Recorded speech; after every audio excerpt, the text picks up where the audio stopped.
Membership fees apply after free trial. Cancel anytime. Guys, are you trying to stay in 20-year-old shape into your 30s and 40s and finding it, well, impossible? Then you need to listen to this. Beachbody, the company that revolutionized getting ripped at home with P90X and Insanity, has a brand new program just for you called Lift 4. It's part lift, it's part hit, with total body shredding results in just 30 to 40 minutes a day, right at home on the Beachbody On Demand app. That's how you get killer results as an adult. Go to beachbody.com to sign up now, and you can try Live 4 for free. That's beachbody.com.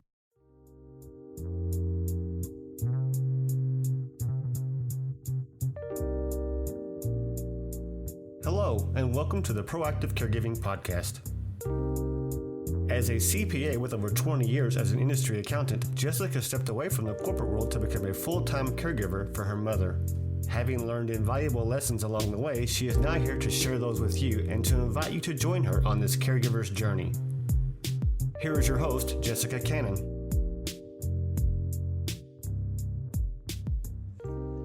Hello, everybody. I'm so glad you're here with me today.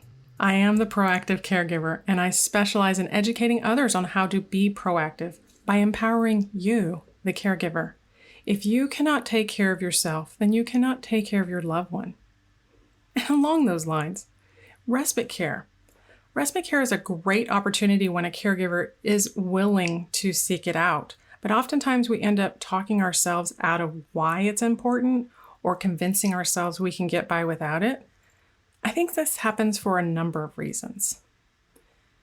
A few being support and information on how to keep our own safety with that of our loved ones in check, or managing their own stress, or navigating multiple levels of care from medical to legal paperwork to learning nursing skills even, all can be very traumatizing, and it makes us feel stuck in reality sometimes. I know I do occasionally.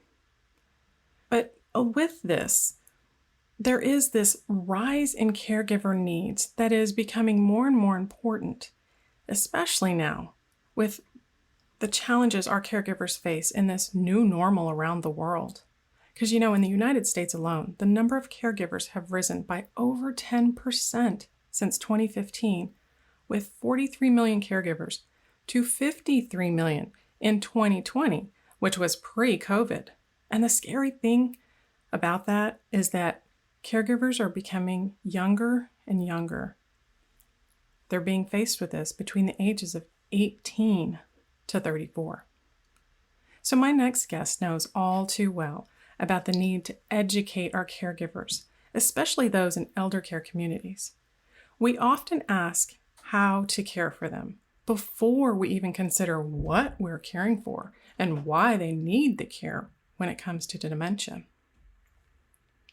Judy Cornish is an author and founder of the Dementia and Alzheimer's Wellbeing Network, or DAWN. She's the creator of the DAWN Method and a retired elder law attorney. Her two books, The Dementia Handbook and Dementia with Dignity, take a person-centered dementia care from theory to practice by identifying the skills not lost to dementia. Through DAWN, Judy provides counseling, private classes, and an online video program for families and home caregivers. Her goal is to help families learn how to truly support their loved ones and enjoy more companionship as they live with dementia. Judy, thank you so much for coming on with me today. Oh, Jessica, I've been looking forward to it. Thank you for the opportunity. Absolutely. I love your material, and I love the perspective that you help, the fresh perspective that you help people see in terms of what dementia looks like and how to care for someone living with it. I think it's so important that we think about that we're families and we're not medical professionals ourselves most of the time. And so my work has been directed towards helping us as families understand what we can do. Absolutely. And that's something that I think caregivers, I think we beat ourselves up for that sometimes when we get those feelings of not being enough for our loved ones or not knowing enough and the added stresses and all of that. That's true. And it's so important that we don't, because we've been looking after our elders just like we've been looking after our children for all of human history. And we didn't have medical science to help us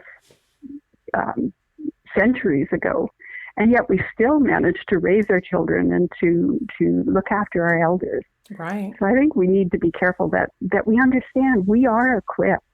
We just need we need education. We need to know what the experience is like from other people who have gone through it. Exactly. So when did you first experience being a caregiver? Boy, for me, most of us, it's a family member. But for me, it was a neighbor. And I was practicing law in Portland, Oregon, and decided that I wanted to semi-retire and live a quieter life. And eventually I found Moscow, Idaho, a little university town with about 25,000 people. And as I was settling in, I got to know a woman in her probably mid-60s who lived across the street. And she had been diagnosed with Alzheimer's, and that was my introduction to really getting to know somebody who was experiencing dementia or Alzheimer's. You're right. There is that difference that if it's not a spouse, it's a parent, but there's so many different areas and ways to be exposed. I'm so glad you were there to step in with them. Yeah, and so many of us live alone, and this woman, she had 3 children, but just like most of our families, her children lived further away. I think her closest child would have been 2 states away. Oh. And so after her husband died, she was living in the family home, the same home she raised the kids in and that they had been retired in. And now she was living alone and beginning to experience memory loss and changes in her ability to solve problems.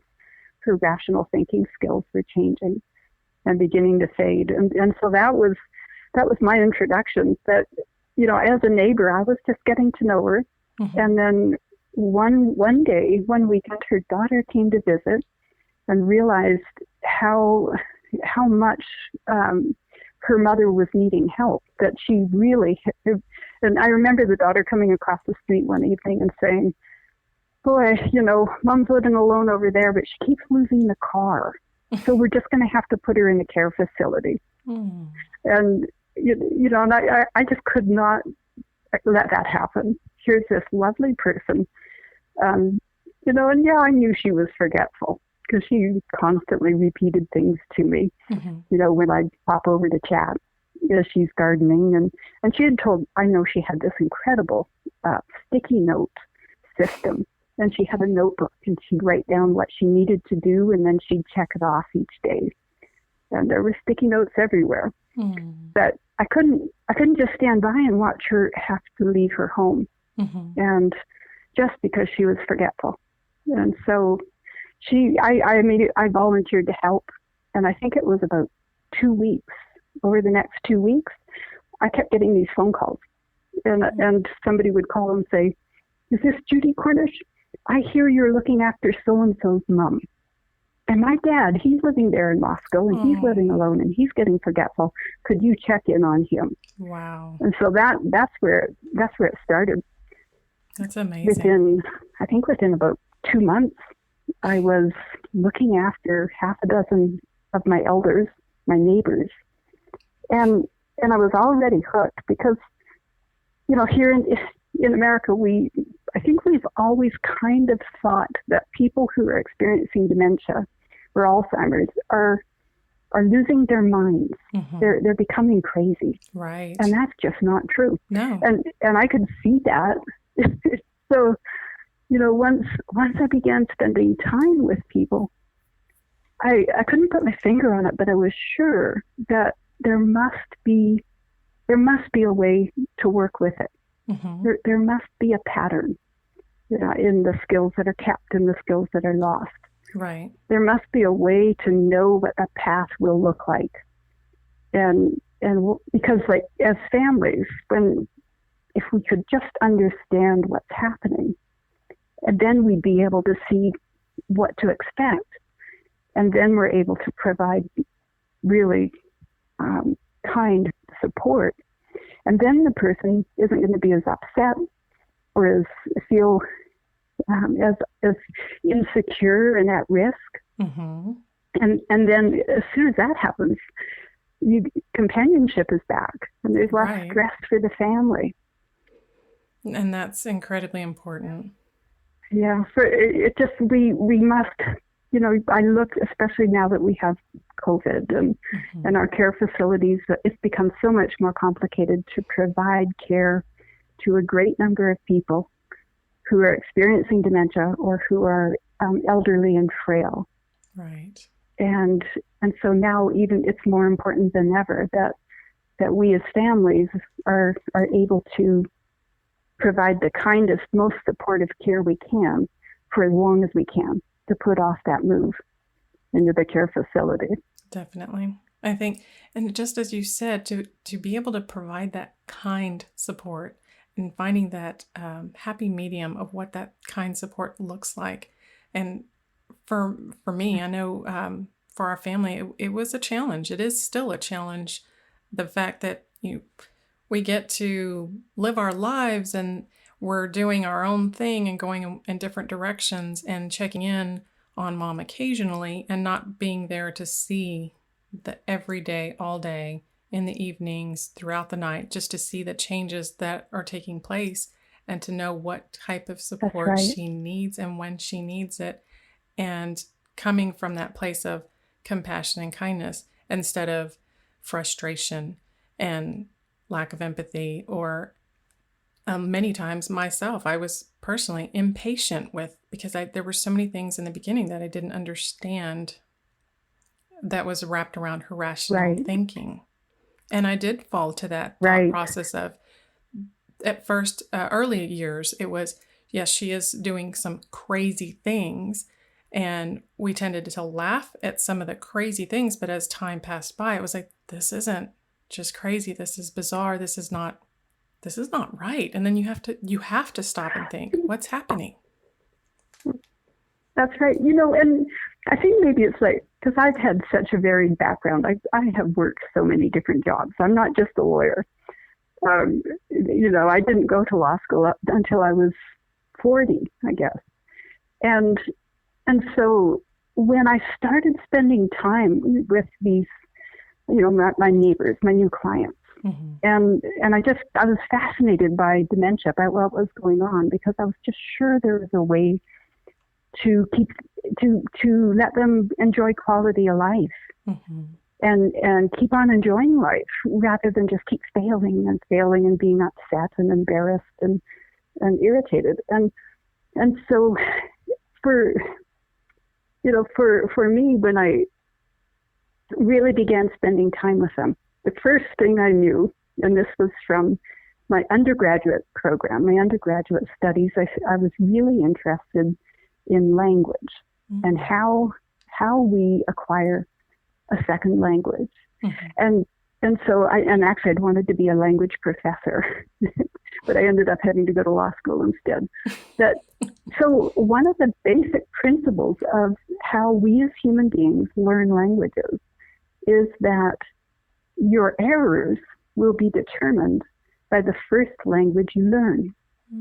And so if my first language is English and I want to learn French, I'll make certain logical errors when I'm speaking French. And if my first language was, say, Cantonese, and then I want to learn English, I'll make certain logical errors. And the principle is that our brains make errors, but that our errors are logical. And so that was just kind of built into my perspective of human functioning. And so when I started spending time with all these people who were experiencing dementia, I just thought, well, there is logic. It's just that I can't see it yet. And I just need to spend more time and be with more people so that I can see it. To me, that was such an important thing to realize, is that our brains are logical. Our brains are programmed by our life experiences. Mm-hmm. And so when you see a loved one doing something that seems inexplicable, something that appears to be completely random, Mm-hmm. that's really not what's happening. There was some way that previous experience has determined. But, Jessica, one of the things I think is most important for us to understand. So gradually I began, and not having a medical background, when I was spending time with people, I was trying to evaluate what their skills were. So we know that we have certain cognitive skills as human beings. And so I was looking at them, trying to identify which ones they were still using and which ones they weren't able to use anymore. And that, once we understand that, it just makes it so much less frustrating for ourselves. Definitely. And then it is so much easier to truly support them. Right. Then you know where their limitations are and what you can or cannot do. And it definitely, for me, I had to learn that the limitations and the time of day even that was best for Mom. Yeah, because it doesn't matter whether we are experiencing dementia or not. Mm-hmm. As we live the day, all of this experiences and information we keep adding to what's in our brains. And then when we go to sleep at night, our brains sort through all that new information and experience and put it to rest and put it where it belongs for learning. That by the end of the day, even if you're raising kids, by 3-4 o'clock in the afternoon, that they're more short-tempered and excitable, and their attention skills are less. And it's the same thing when we're experiencing dementia. And I think that's it's really limiting if you're trying to be the companion of somebody and you're looking at their behaviors as if their behaviors are symptoms of a disease. Because really behaviors can't be symptoms. Right. It's the symptom of a disease is something that's causing pain in the body or damage to an organ or something physical. Right. And when we begin to look at somebody's behavior as if that's the proof of a disease, we forget that we're just people, and that we're experiencing emotional distress, and that how we feel and the emotions we feel is what determines how we behave. Right. So it's we're confusing the expression of emotional unease as symptom of disease. And I'm glad you said that, because that was one of the things that I had to, there was the time period that I was trying to check on Mom and still work full time and do the phone call. And I didn't have eyes on her, and I had to trust that she was fine when she said she was fine, unless I saw for myself. Yeah. And then having to step into her world and see why she wasn't fine or what she considered as fine. It made me start to really look at this in a totally different way as far as dementia not being considered a disease. Because every time I said that, I made that connection with her, it really offended her. I'm not a diseased person. There's nothing wrong with me. And so I had to really get close and personal with her and just kind of observe, what was she considering normal and why was that not so normal to me in comparison to what I was able to do? Right.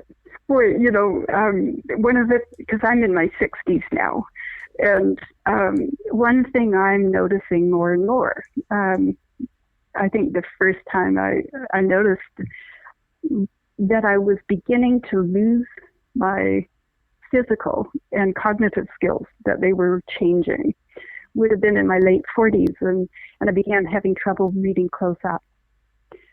I needed bifocals. And at first it seemed like such an imposition to not be able to just pick up a book and read it without assistance. And then I gradually got used to it. And as I was going through my 50s, I've seen as you age, your memory skills do become less, they become slower. Mm-hmm. And actually it's because we've got so much in our brains. The more we live, the longer we live, the more experiences and the more knowledge is stored in the brain, and the longer it will take to find what you're looking for. But also physical things. I've practiced Tai Chi my entire life, and it's harder for me to practice because physically my body is changing. So you know what I think happens? So let's say I begin now to, in my 40s, I really felt the loss of that, my vision, my close-up vision. Mm-hmm. Boy, it felt so unnatural. Yes. Going through 50s now into 60s, I'm getting used to losing skills. And now I accommodate and accept gradual loss in many areas. Boy, by the time I get into my 70s, I'm going to be really good at it, right? Nothing is going to flat me. Nothing will bother me. And then let's say I develop dementia. Right. Well, let me tell you, if I am used to accepting gradual diminishment, right, and then I begin to experience something more, and my kids start paying attention and thinking, Mom needs help, maybe we need to change something. Mm-hmm. The main thought in my head is going to be, everything's fine, don't anybody interrupt my carefully ordered life. And, and so like if you've been diagnosed with dementia, we call that masking. But actually we all do it throughout our lives. We always do. Every time we are in a social situation and we're bored, but we carry on smiling. True. And pretending that we are glad to be there and engaged. Yes. That's masking. Exactly. So I'm right there with your mom. It's so hard, isn't it? It is. To be able, because you love her and you just want her life to be good, and you want her to be safe and to be able to enjoy the things she loves.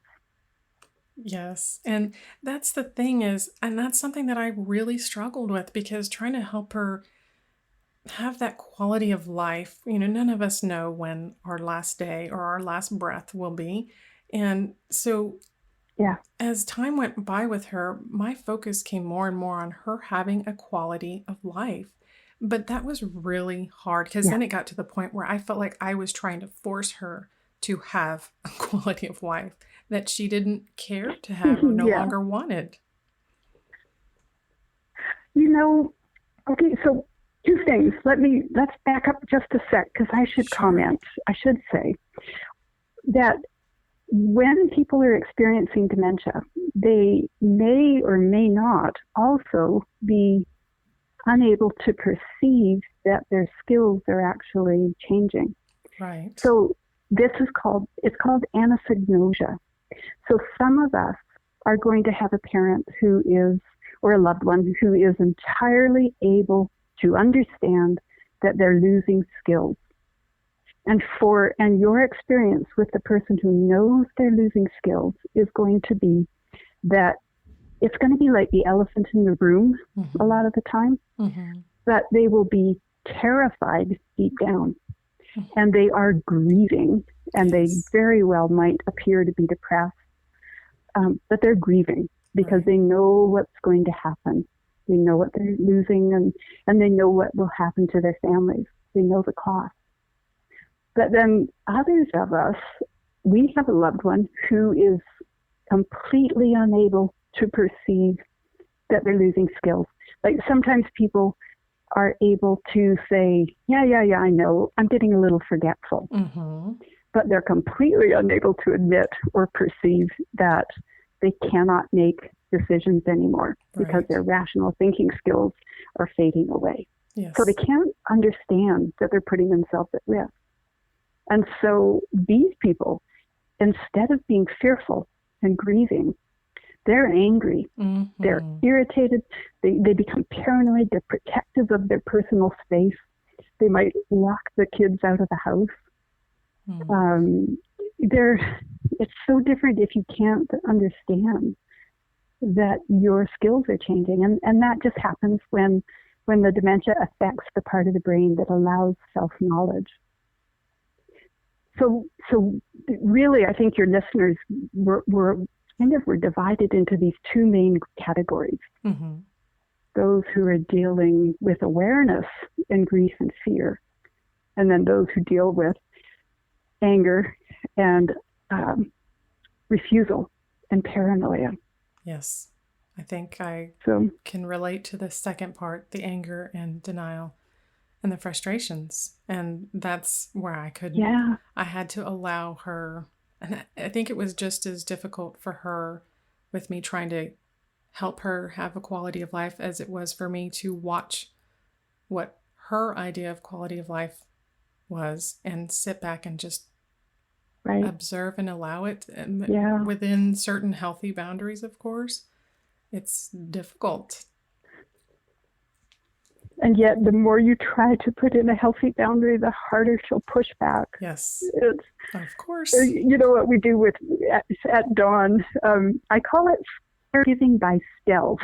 And so when somebody can comprehend it, we let it be the elephant in the room, but they're grateful and they accept help. And so you gradually give them more and more help. But boy, if there's anosognosia, what we do is we present caregivers as friends. And it's a friend who shows up who likes to do the same thing. Like there was one woman living at home alone in the family home. And then she had a daughter who lived, about half an hour out of town. And so this woman, we'll call her Mary, she has 3 little dogs. Now, her memory wasn't very bad. Her memory was, spotty, beginning to forget names. Every once in a while, she'd forget that something had occurred, an event. She'd lose knowledge of an event. But the worst part for her, what she lost first, was rational thinking skills. And these little dogs. So she forgot, or she lost the understanding that little dogs need to go outside regularly. And pretty soon, these little dogs, of course, would mess on the carpet. Well, when she walked back into the living room and she saw a deposit on the carpet, she would reach over and pick it up and put it on the coffee table. Because you don't want things falling on the floor. Oh, no. and so, her ability to recognize how unsanitary and the hygiene risks was completely gone. Now, if her daughter did, her daughter tried. She'd say, "Mom, the dogs have to go out. You've got to set a timer. Let them out once an hour. Your house is beginning to smell. Look at your carpet; it's been ruined. Exactly. The bedroom smell. Everything's terrible. You can't pick up dog poop and put it on the coffee table. You need to use a paper towel." She was explaining to her mom all the reasons why. And she was saying, you need to, you should, you have to, you must, you cannot. But when you think about what that is, that's the daughter asking the mother to use rational thinking skills to comprehend why. Right. And to ask somebody who's lost their thinking skills, their rational thinking skills, to ask them to understand why they should do something or why they shouldn't is just like saying to somebody who's lost their eyesight, right? Mom, I know you lost your eyesight, but here's the deal. You used to be able to see, so I'm going to point to it. You just look at where I'm pointing and then you'll see it. It makes no sense. Yeah, it doesn't work that way. So it doesn't work. And so we need to just let ourselves off the hook. There's no sense trying. You can't say to a person who's lost rational thinking skills that I'll just explain it to you and then you'll understand. Right. That's that just isn't logical to even attempt it. And actually, when somebody has lost their rational thinking skills, they've lost the ability to compare what you're saying to what they think, or they've lost the ability to analyze, or to prioritize why this is more important than that, mm-hmm. or to see cause and effect. If I don't put the dogs out, they will need to go to the bathroom, and they'll have to mess in the house. Right. And people lose this. That's rational thinking. So when we demand or we ask them to understand why, all it sounds like to the person without those skills, it sounds like an accusation. Mm-hmm. It sounds like you're accusing them of something. Mm-hmm. And so, of course, you get this reaction of refusal and anger and frustration. Right. But anyway, so what we did with that woman, so we learn about the situation. The daughter comes into my office and she tells me all about it. And she says, we're just going to have to lock Mom up. We're going to have to put her in a care facility because, this is unsanitary and it's dangerous and it's terrible. Right. And so what we did was we had one of my caregivers who had a small dog. We had her go over to the woman's house and ring the bell. And she had her little dog with her. And so, of course, Mary opens the door and all the dogs are milling around their feet and barking like crazy. And there stands Heike. And Heike's got her little dog in her arms. And she says, hi, my name's Heike. Oh, you've got little dogs too. Would you like to take the dogs for a walk? Mm-hmm.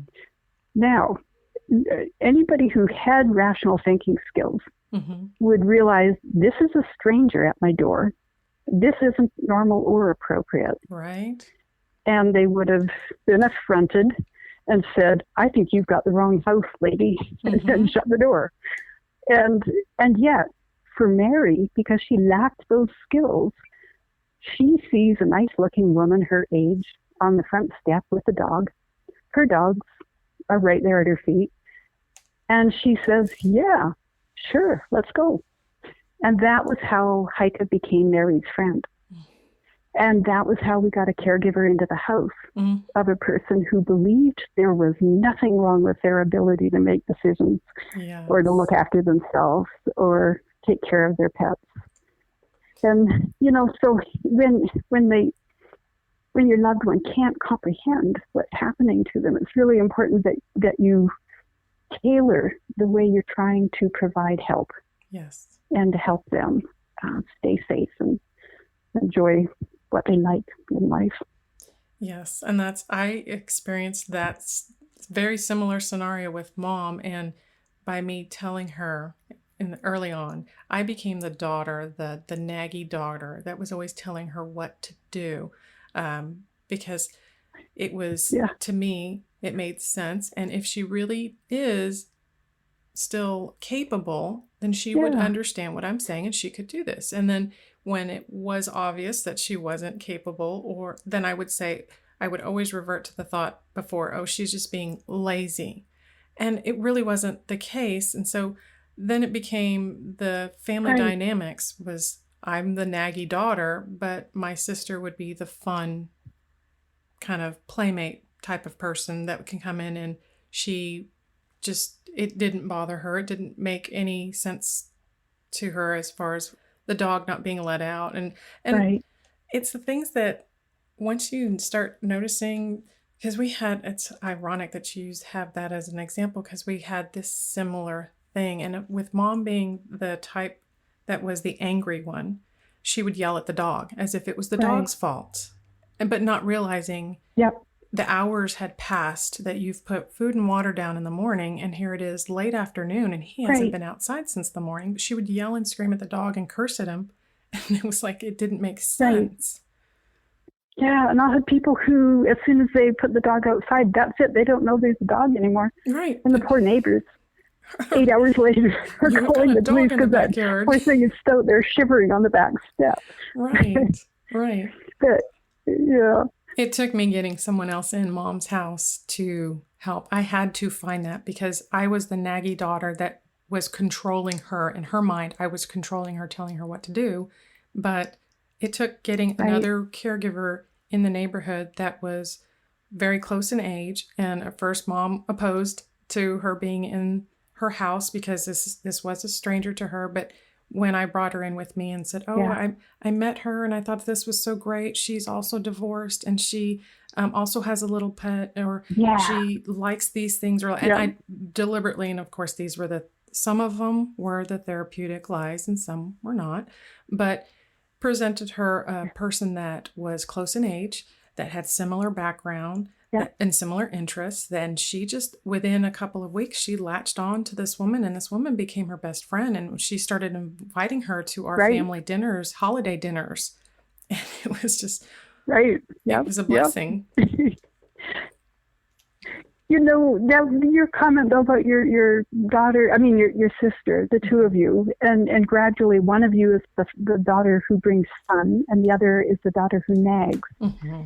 This is, a constant problem when people begin to experience dementia, is that relationships tend to get frozen and polarized, whereas they might not have been truly polarized earlier in life. And I've seen I've seen the child who truly is putting their own life and needs aside for the needs of the parent beginning to experience dementia or experiencing dementia. And they're the ones that parent then targets as the bad guy. Mm-hmm. And the way, it's so important to really think about these skills that are going. This loss of rational thinking, because dementia is not only the loss of memory skills. Exactly. It's rational thinking skill loss, and it's attention skill loss. Mm-hmm. And it depends on the type of dementia you're experiencing as to which are going to go the soonest or first. Alzheimer's, it's memory skills that go first. Right. But boy, if with other forms or types of dementia, it's going to be rational thinking that goes first. And so you have to kind of work with that to avoid these pitfalls, like getting designated the bad guy that is trying to ruin my life. Right. We're always looking for a third party outside of the family that can be the bad guy.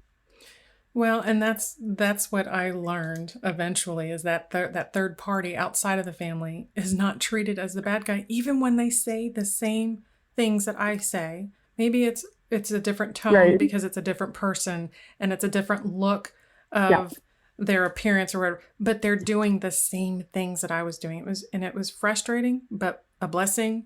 It was relieving and sad and heartbreaking. It was just a mixture of, well, at least mom's getting what she needs, period. That mom, as long as I'm doing what mom needs, she's always going to see me as that unfair, mean, controlling person. That one just breaks my heart, though. And so I'm always working with that and trying to prevent that occurring when I'm setting up a care plan. Because, the reason it happens is it's partly the loss of memory skills. Mm-hmm. Because dementia will not only take entire memories away, you not only have lost memories, right, but you'll also have memories that become inaccurately recorded. Just out of the blue, all of a sudden, your mom wakes up one morning and you're responsible for something that you had never done. So your sister actually did it, but now you're the bad guy, you did it. Right. So you'll see that happen. But that's a loss of memory skills problem. But the other issue is this loss of rational thinking. And so if I cannot use, and maybe you and I should talk about what happens when we lose rational thinking from a functional point of view. If I cannot perceive cause and effect anymore, and boy, that's something that we people use from birth.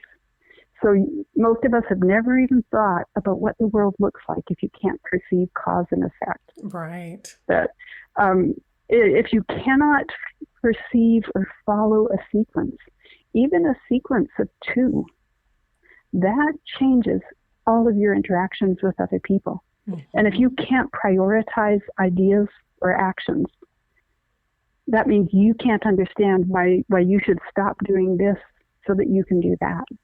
Right. And so then the individual who truly cares about you, the one who loves you, who is trying to keep you safe and trying to help you make decisions that will help you stay independent as much as possible and enrich your life and live it safely, that person ends up being the bad guy. Yeah. And so it's almost predictable that every time somebody's experiencing dementia and there's more than two people in their life, one of them ends up being a bad guy. So with our care plans, we try to, it's like, okay, who's going to be the bad guy? It's got to be somebody other than this loving daughter. Or if we don't designate and find somebody, it'll end up being the loving, concerned daughter. So, like we'll find, sometimes it'll be an insurance company.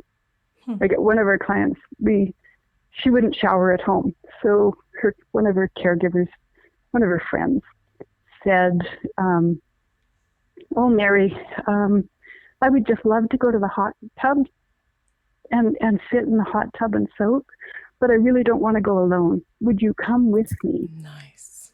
And so Mary says, oh, honey, certainly, I'll come to the hot tub with you. And so that was how we could get her in the shower beforehand in the changing room. And then we could get her into the hot tub. And so that way we've got the bathing problem solved. And the trouble was, once she got in, we couldn't get her out. Exactly. And she was on heart medication. So that's not good. So what do? If her caregiver friend had demanded that she get out of the hot tub, she'd have gotten mad at her, and that would have started impeding the relationship. Right. So what she would do is she'd say, "Oh, Mary, we got to get out quick. That insurance company, if they catch us in here more than 15 minutes, they'll shut this place down, and we won't be able to come to the hot tub anymore." So, nice. And that worked for that woman. It worked. It was that insurance company. Oh boy, those guys, so unreasonable. They make up these rules and we both have to follow them. So like one thing you can do if you are getting designated the bad guy, look for some distant entity. And again, it doesn't have to be rational because your mom doesn't have rational thinking. Right. But if you partner with your mom and both of you are being subjected to this requirements of the third party, then you get your mom's empathy and love coming back out. And I've seen that help, yes, in situations like that. It helped when I had mom's caregivers in her community remind her, oh, you've got a wonderful daughter. You should be so grateful you've had this person doing this or that for you, because I've seen others who they will never do anything and so she would kind of get to that point where she was agreeing with them. And then eventually I saw the difference in her towards me, but it took someone else telling. And again, it's that heartbreaking moment. Yeah. It takes that while for it to come through. And thankfully it did. But it doesn't stop it from damaging the relationships. So like the relationships between my siblings is very estranged at this point, just because there is that misunderstanding of what dementia is. And it's just like you said, the loss of memory in connection with Alzheimer's, but mom didn't have Alzheimer's in the beginning.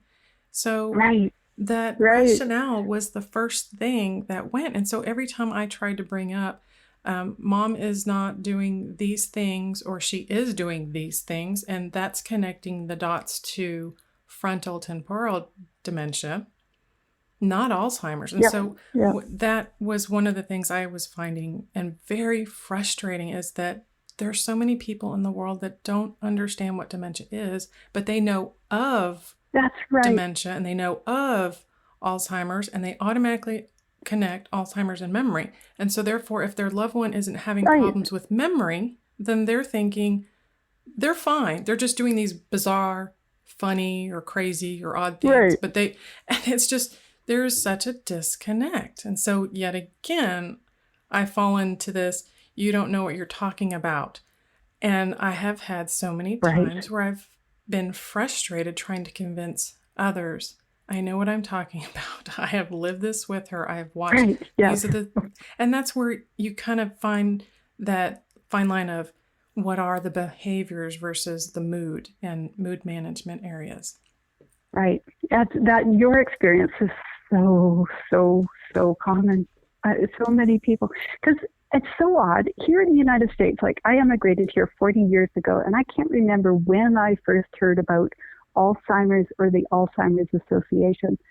That, I guess I'm in year 11 right now, teaching and consulting and providing care, owning a company that provides strictly dementia care.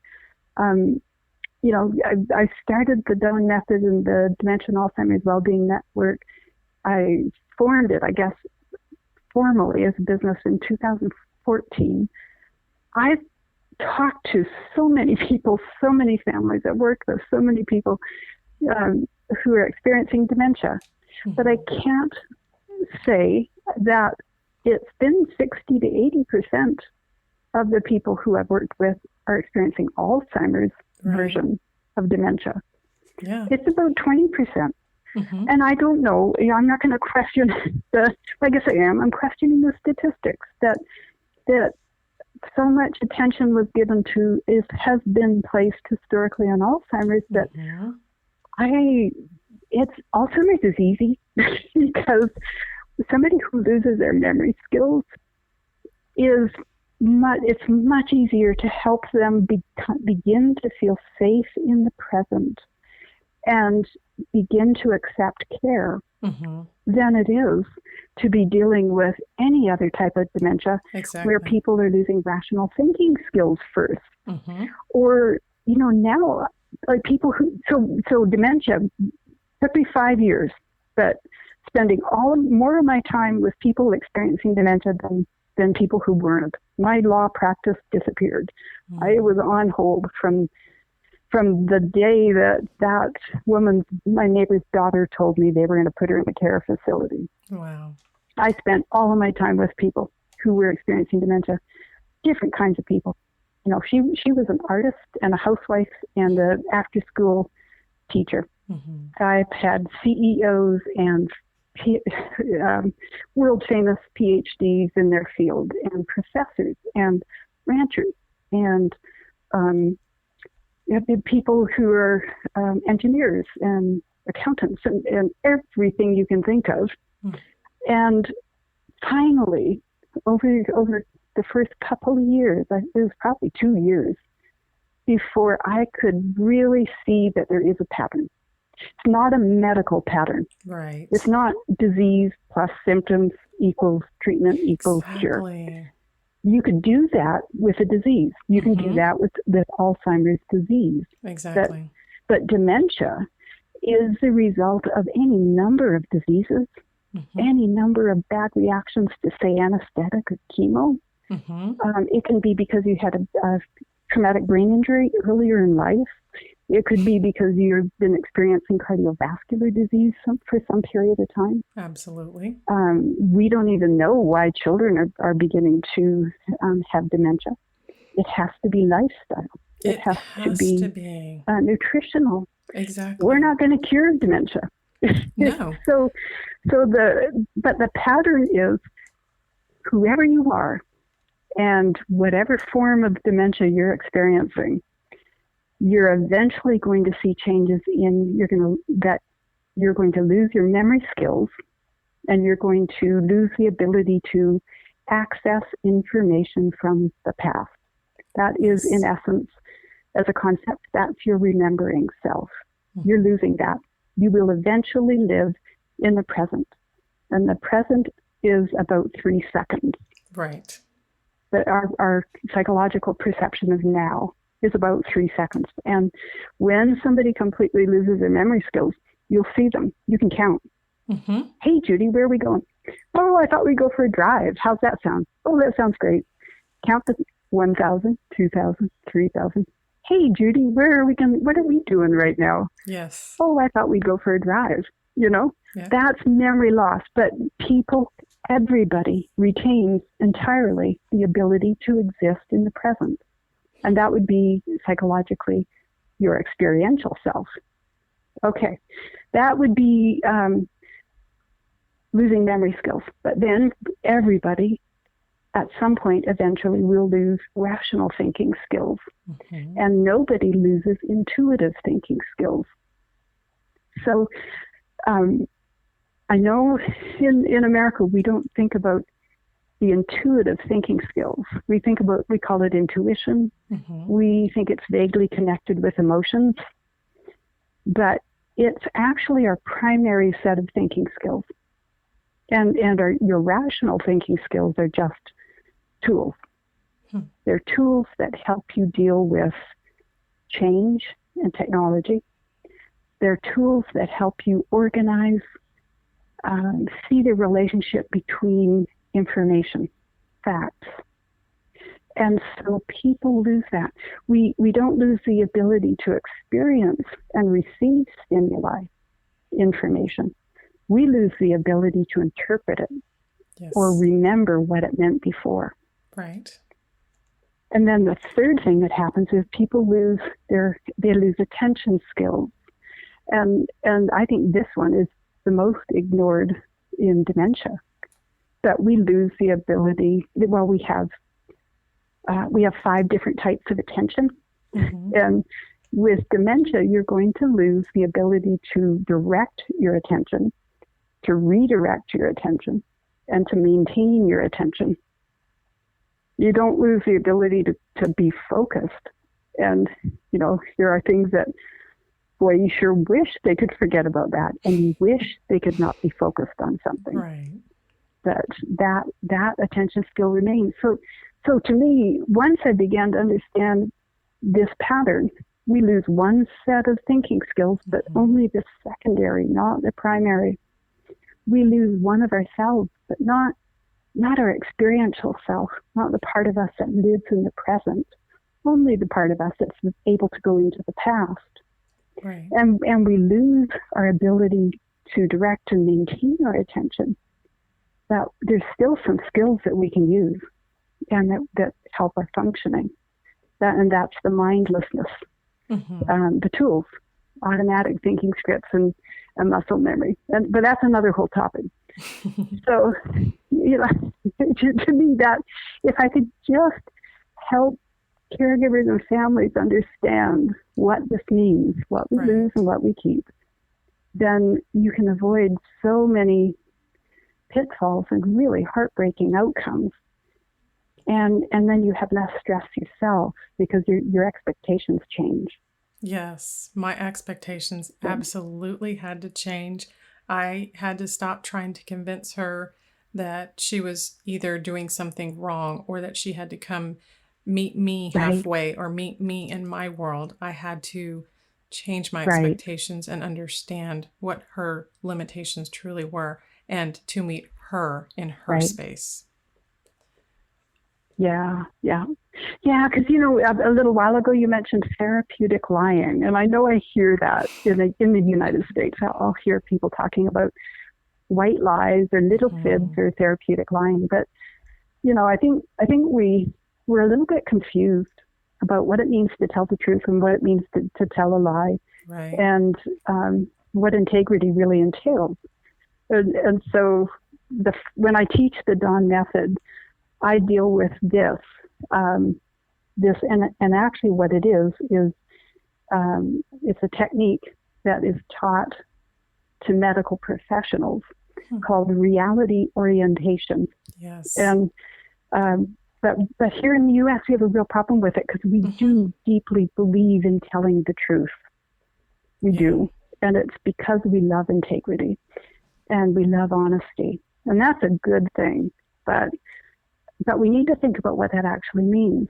And are we actually telling somebody lies if we don't attempt to correct their misperceptions about what's going on in the present? Did you have trouble with your mom, like interacting with your mom with that? Yes, I did. And that was where I kind of had to recreate the reality, and I had to find ways, and I learned very quickly to minimize arguments and the bickering. I had to find ways to agree with her and go through this process of yes, and like, okay, I agree with you. I also want to say this, or I also want to bring your attention this direction as well. And so I struggled back and forth. Like I said before, the caregiver that I brought in to help her, I told her it's a friend of mine and I met throughout the neighborhood, and I just thought she'd be a great fit. But it was more so the seeking out of the help, and it was a response to my needs, my response to my prayers, really. And so introducing this person to mom, I struggled with that because I didn't want to lie to her. I didn't want to bring this total stranger into her room or into her world and her space with knowing that. And so I knew if I was going to receive any reprieve from the arguing and the fighting and being seen as the bad person all the time, I needed to bring this person in. It had to work. And so being able to tell her, hey, Mom, I've got this great friend, and she's also divorced, which was true, and had been remarried. And within, and pointed out, I found things specifically that I knew Mom would focus on. And it was amazing because right away Mom went from, I don't want this stranger. Oh, she's divorced too. Oh, and so they had this little banter. We were able to talk about like the bitter divorced women that could talk about their experiences. And, oh, my husband used to do this. Did he do that? And I saw that it was working. And so it made me feel better about telling her the lie of who this person really was. And, that added to our dynamic, the sibling dynamic as well, because where my younger sister didn't agree with this individual in the home with Mom and how this came to be, and that I was paying her to be there, she wanted Mom to know the truth. And I was just like, please don't, please don't. How much of this truth, because that's what it comes down to. How important is that truth? Are you willing to hurt them to tell them the truth? Right. Or are you going to be able to say something to them that actually helps them in the long run? So it's right. Yeah, that's exactly the issue, isn't it? Yeah. Yeah. That's what this is a really thorny issue. And if you love somebody who's experiencing dementia, who's losing rational thinking skills and constantly, ever increasingly putting themselves at risk, you are forced to grapple with it. You cannot avoid it. Yeah. And it's kind of actually like raising kids, but we don't think about it that way. But here's the deal. In America, here's how we think about truth. Thou shalt not tell a lie, not to your family, not to your friends, not in the community, not in business, not at all. Do not tell lies. That's what we believe, right? Right. Now, there's other cultures that have a different definition, and they're neither better than us nor worse than us. This is not an issue of good, bad, morality, better or worse. This is different. So there's other ways to set up society. And there are other cultures where it's thou shalt not tell a lie, not to your family. Well, you might have to a friend if it's going to hurt a family member.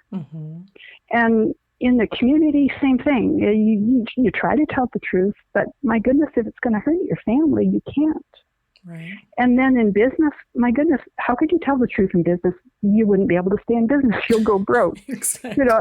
This is societal ways to define truth and who we share it with.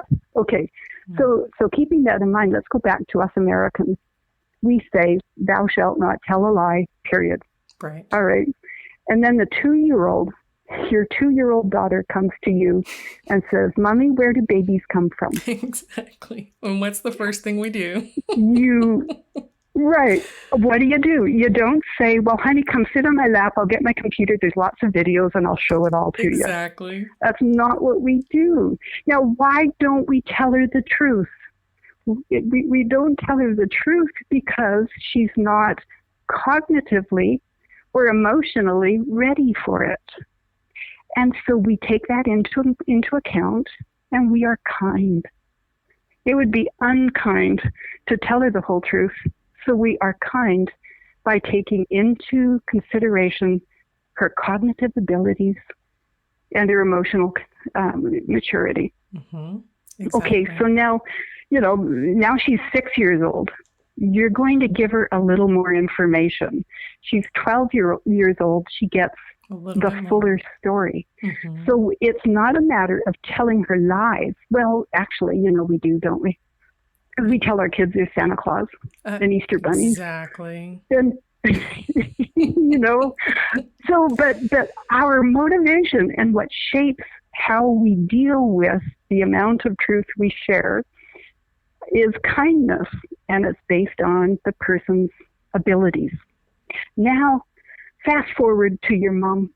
Mm-hmm. Let's say your mom has Alzheimer's and she can't remember what has happened in the past, and she can't remember that she's divorced because that information is now gone. Right. And she remembers still the early years of being married to her husband. Right. And she starts saying, she calls you guys up. She's like, every day she's, honey, Jessica, where's Dad?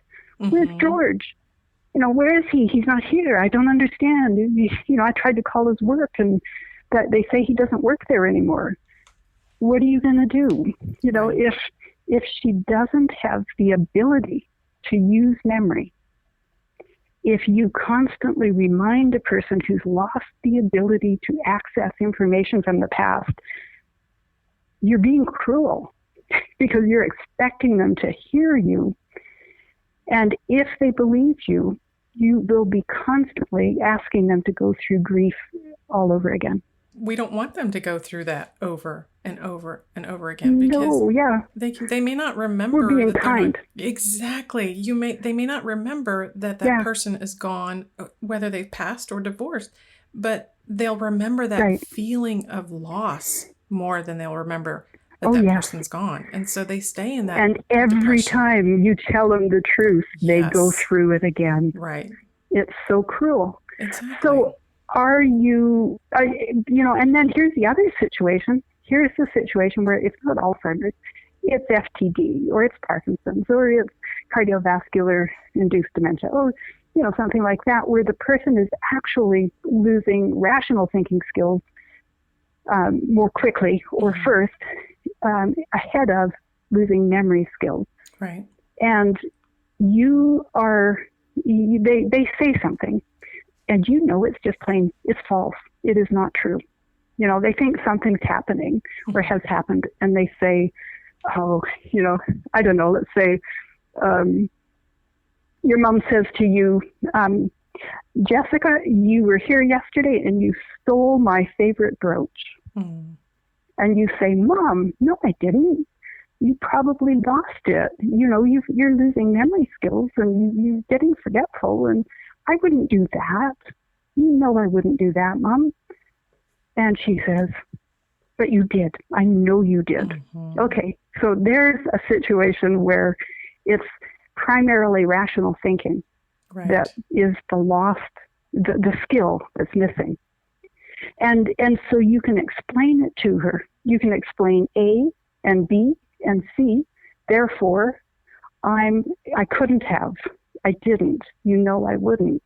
But if she doesn't have rational thinking skills, she's not going to be able to hear your explanation and consider her own explanation and recognize which is more likely.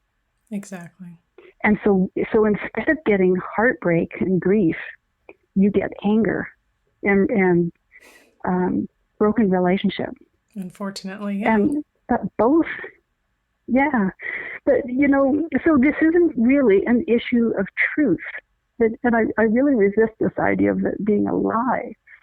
It's just that we recognize what skills the person has, and we tailor what we demand they believe or accept. And so like in the second example, he'd be saying, "Oh goodness, Mom, let's go take a look. Let's double check and make sure. Let's go look for it, and hopefully you're going to find it." But we never succeed. It ruins our relationships with our loved ones if we demand that they use rational thinking skills and memory skills to understand reality clearly. Right. Because they're ever increasingly becoming less able to do that. Here's another scenario that I have that I had to learn how to deal with, and it was the refrigerator.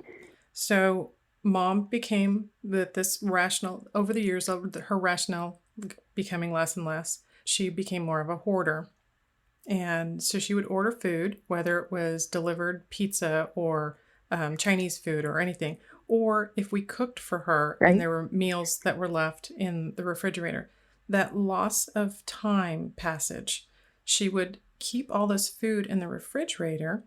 And one thing happened where she would forget that she needed dog food. So she would take the food from the refrigerator and feed to the dog, which made the dog sick and throw up on the carpet, which made her angry. Or she would eventually eat the food herself and get sick and have, bellyache, vomit, diarrhea, what have you, and be in bed because she's sick all the time. And this is where, when I finally started to come in to see her, I learned every time I come in, especially the days that she's on it's a shower day, getting her in the shower, that's a whole nother conversation, but getting her in the shower, I would quickly get her to the point where she was capable, either seated in the shower, no risk of fall. And then I would dash to the kitchen, go through a refrigerator, throw the stuff out real quick, because there were items that I knew were so bad. But if she was there in the kitchen with me, she would say, "You're taking my stuff. You're throwing away my stuff.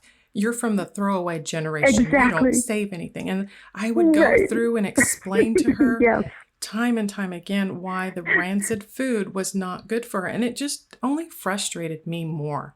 So I had to find ways to do things around her. Because she probably is, she's probably losing her sense of smell as she gets older. Absolutely. That's, going so you're saying, "Mom, this is rancid." And she's saying, "No, it isn't. It's perfectly fine." Yeah. And so I'd say, "So go ahead. Do you want to eat this?" And I'd open it up so she could see the penicillin or whatever else is growing in. Green. Yeah. And she would say, "Oh, maybe not that But you know what? But if she's lost her sense of cause and effect, she's not able to perceive that if she eats old food, she will get sick. Exactly. Or that if she feeds it to the dog will vomit on the carpet. And, and she can't sequence. So she can't see that if the food is delivered on Monday and this is 2 weeks later, the food cannot be edible. She can't see that either. And she can't prioritize that it's much more important to throw something away and be wasteful than to eat it and end up sick. Your health is more important. Right. So, that's exactly how you have to deal with it when somebody is unable to use rational thinking skills. And you had to do it secretly. And my goodness, we do this all the time, where I'll take the client out the front door to go for lunch or a scenic drive or to get a hot chocolate. And a caregiver goes in the back door to eliminate, food that's past its pull date and sanitize all the counters and sinks and toilets. And it gets to the point where they're so unable to see sequence or cause and effect that you can wash the sheets and remake the bed. You can put all of the clothes are just magically back in the cupboards, in the drawers, clean and neatly folded while they're gone.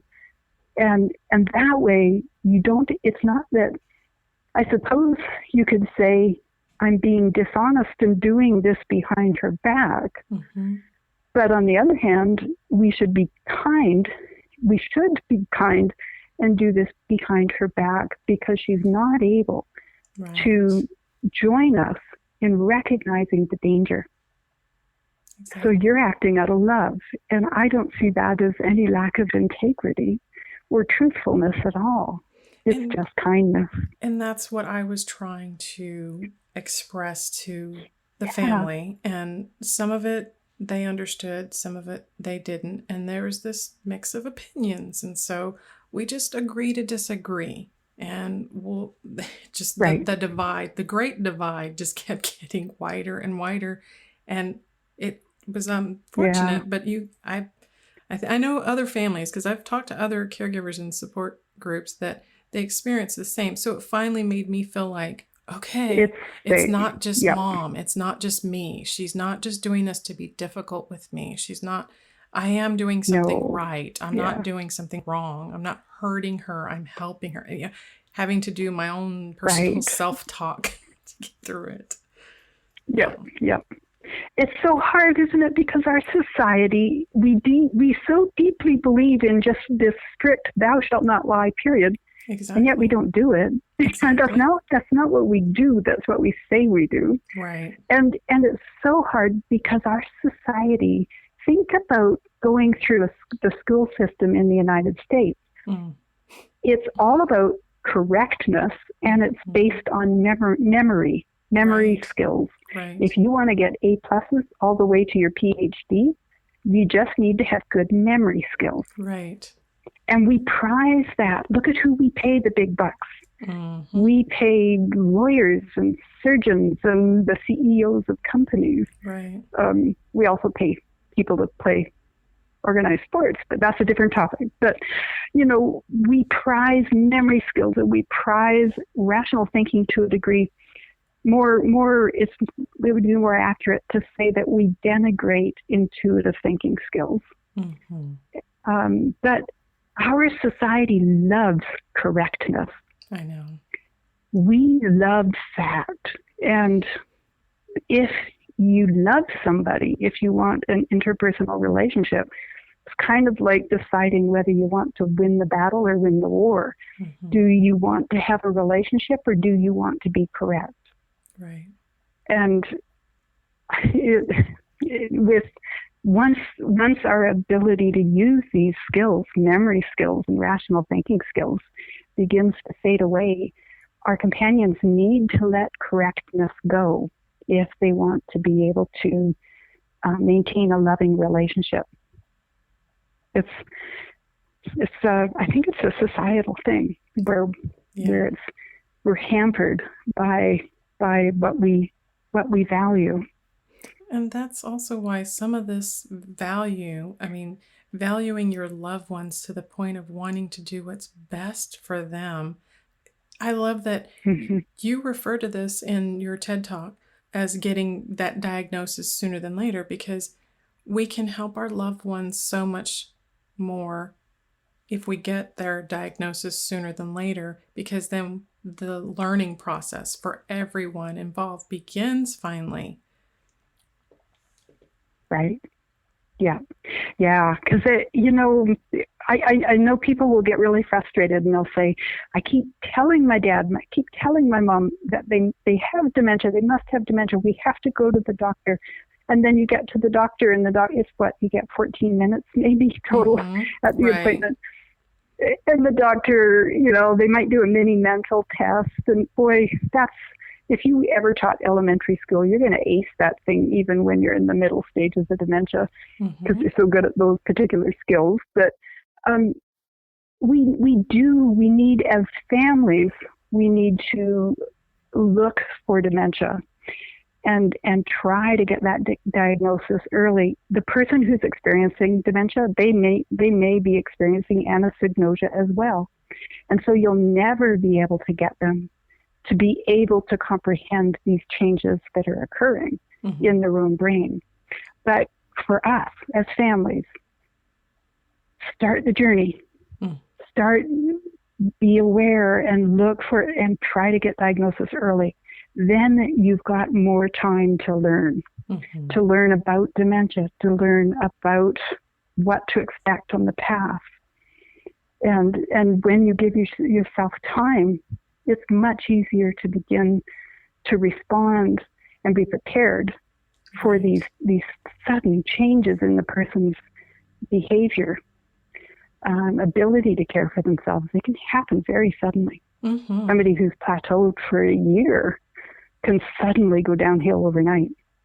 And that's where I did a previous podcast on stages, because that's something I noticed with my mother over the years, how it took several years, and towards her stage 5, late stage 5, it used to be where I would see decline happen maybe once every 12 to 18 months. And then it became 8 to 12 months. And then it became 4 to 6 months. Yeah. And then it was every 2-3 months, I would see a little less and a little less and a little less. So it's the more I was able to know early on, the more I was able to know what to expect. So I was adapting faster with those therapeutic lies and being able to stress less, because I knew this was coming, and not knowing what it looked like was one of the issues. But once it started to happen a little bit more often, whatever that behavior or response was, then I realized, okay, this is another part of the decline. This is new. She didn't do this before. And the diagnosis came much later. I found that by the time I was going to the doctor with Mom, I was actually telling the doctor, I think it's FTD. Right. And even the doctor and the neurologist at first said, no, it's Alzheimer's. And I said, no, I think because she started with vascular. And it was, again, frustration, annoyance. And I'm thinking, okay, you're the doctor. I'm not. But my opinion is that this is FTD. And sure enough, they went through her. I got a second opinion, got a different neurologist for her. And the neurologist that did that, she ordered a forensics neurologist to do the test for her. And sure enough, it came back. Mom has FTD. And it was like, I wanted to just say, I told you so. But then it didn't do me any good. Yes. It didn't really help, because Mom still had dementia. So it was... Right. No, that's right. But you don't think about it, though. Like 12 years ago, a neuropsychologist told me that 12 years ago in the U.S., and he told me this 2 years ago, so I guess it's 14 years ago now, they were still teaching in medical school that dementia is synonymous with normal aging. Oh, come on. So how many of our doctors practicing today in the United States have graduated from medical school more than 14 years ago? Exactly. I have sat with families, and I've sat with my clients in medical appointments, and I've had doctors say, well, yeah, I guess maybe it kind of looks like maybe you've got Alzheimer's. And I'll say, now, are you diagnosing Alzheimer's disease, or are you diagnosing dementia? And I've had the doctor say, oh, well, they're both the same. I'm like, well, actually not. Here's what we've seen this client doing. And we're, with a history of cardiovascular disease, or, we're seeing changes in rational thinking abilities before we're seeing changes in memory. And, one doctor, to his credit, the family, the client had gone out with her daughter, and I'm sitting there with the son and the daughter, and I'm saying, here's the reasons why we think it is not Alzheimer's disease, but we do think it is dementia. And he's sitting there Googling it. So, we expect so much from our doctors. I know. If you as a family, if you can get the ball rolling, if you can get recognition that there are inexplicable behaviors or events in your parent's life, in your loved one's life, that could only be explained by cognitive losses, get the ball rolling, and then start learning about dementia. And watch and try to see, what kind of changes are you seeing? And learn more about our cognitive skills. Like that is what my mission in life is to help families and caregivers and the industry of caregiving in America to recognize and understand what the human cognitive skills are. 2 sets of thinking skills. It's basic neurology. Right. two psychological selves. If you want to read about this, you read Ian McGilchrist, three-time Oxford Fellow, neurologist, psychologist, philosopher. You read Daniel Kahneman, Nobel Prize winner, American. You read Ellen Langer, the Langer Institute of Mindfulness at Harvard, worldwide research. You read these people and you will find that we have rational thinking skills that are secondary. We have intuitive thinking skills that are primary. And we have a remembering self that we lose, that we remain fully experiential in the present. Yes. And everything we experience in the present affects how we feel. And how we feel affects and determines how we behave. Doesn't matter if we can remember or explain what happened a moment ago. We will still react. Yes. And then we do lose these attention skills. And when you lose those skills, if you want to prolong and enable your loved one to function at their highest level for as long as possible, you need to keep them in their familiar location for as long as possible. So they can use these automatic thinking scripts and muscle memory that all of us use every day and benefit from. But boy, if you've lost your attention skills and your ability to learn new things through losing your rational thinking skills, my goodness, those are important. Being able to perform a task using an automatic thinking script so you don't have to think about it. Or get out of bed in the middle of the night and go to the bathroom and get back into bed. Exactly. Muscle memory, you've been doing it for 20 years or 50 years while you lived in that same building. So, that's my mission. It's like, let's learn more about cognitive skills that we have and the ones we lose to dementia so we can be kinder. Yes. And not be as frustrated. That would be good too. This has been so great, Judy. I'm so glad you were able to take the time with me today, because this is valuable information for so many to learn. And that's the thing, is there's so much more that we aren't even aware of that we need to learn. There is.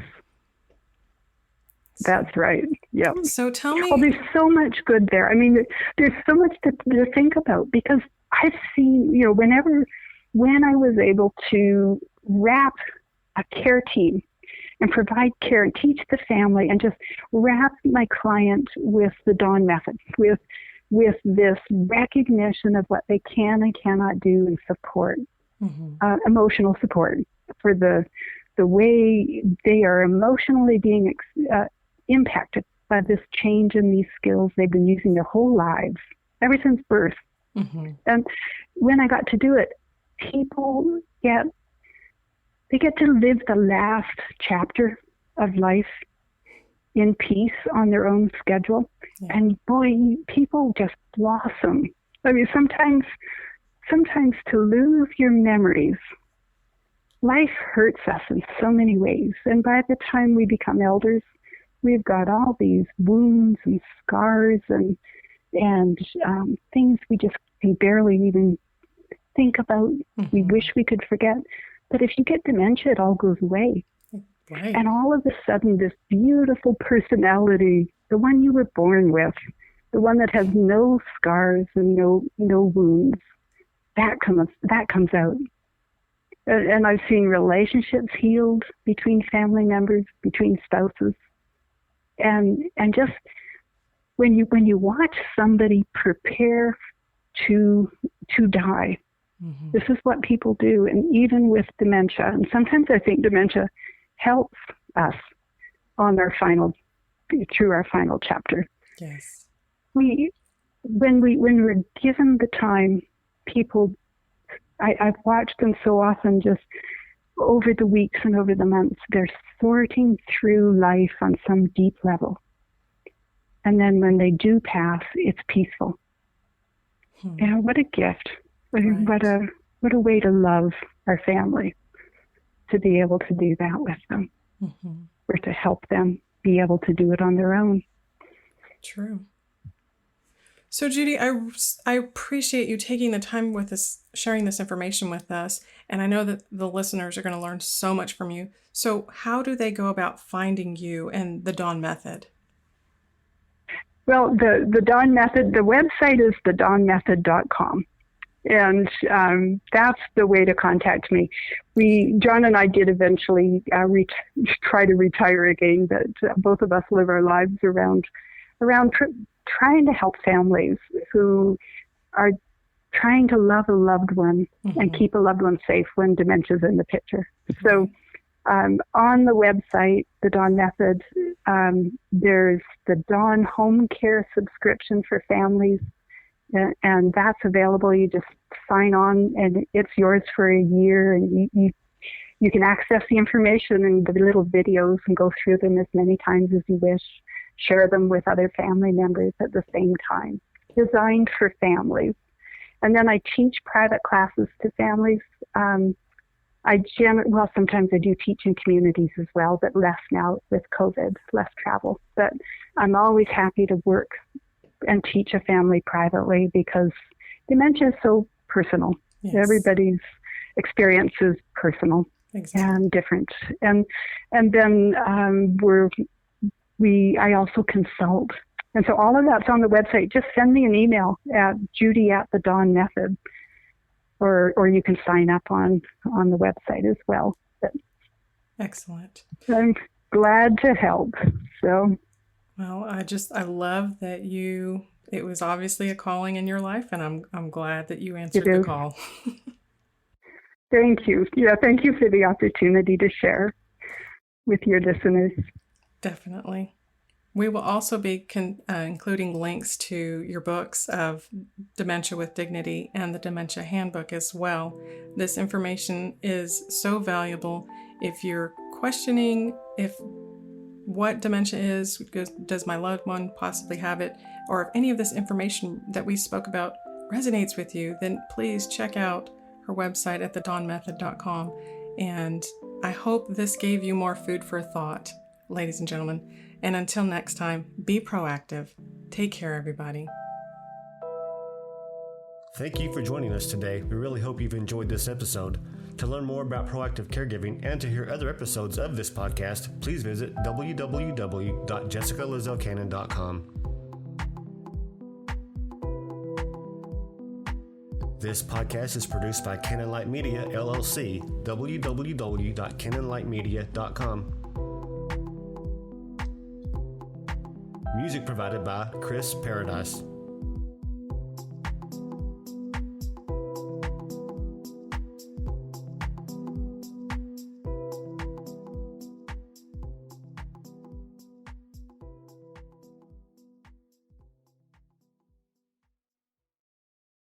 Mary redeemed a $50,000 cash prize playing Chumba Casino this year. I was only playing for fun, so winning this was a dream come true. Chumba Casino is America's #1 social casino experience. It's serious fun. With over 80 casino-style games to choose from, you too could win life-changing amounts of cash. Be like Mary. Log on to ChumbaCasino.com and give them a whirl. That's ChumbaCasino.com. No purchase necessary. Void or prohibited by law. 18+. Terms and conditions apply. See website for details. The voice in the preceding commercial was not the actual voice of a winner.